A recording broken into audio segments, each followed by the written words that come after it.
Почитувани граѓани, почитувани медиуми.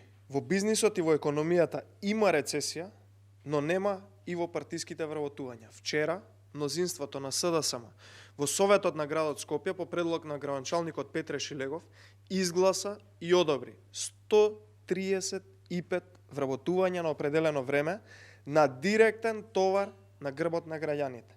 Петре Шилегов, но и Зоран Заев и на последните избори, како и изборите пред тоа, ветуваа стручна и за 20% намалена администрација.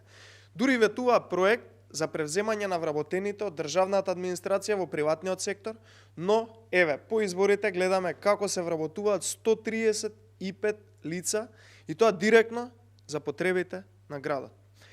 Тоа се 135 плати за раководители, соработници, советници на Шилегов, кои ќе ги плаќаат граѓаните. Еве, дури се нашло и место за личен возач на Шилегов.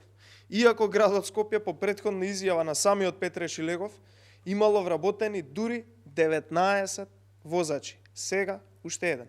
За илустрација колку Шилегов се однесува расипнички, арогантно и одлепен од реалноста, е тоа што претходниот личен возач е унапреден во стручен соработник за висока плата во градско предпријатие, а еве сега се отвара ново место за негов возач.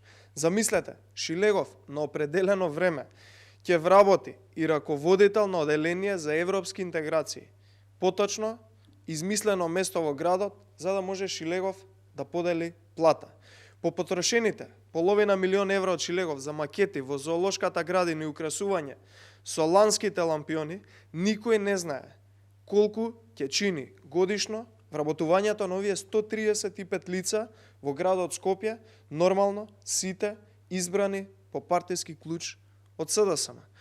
Петре Шилегов треба да излезе и да ја објасни потребата и неопходноста од вработување на овие 135 лица на определено време среде корона, среде рецесија и во услови кога 55.000 лица ги загубија работните места, претежно во приватниот сектор. Почитувани, ова говори за расипничко однесување и груба злоупотреба на градот Скопје, скапа забава за вдомување на партиски војници од СДСМ, платена со парите на граѓаните кои што се повеќе осиромашуваат. Благодарам на вниманието.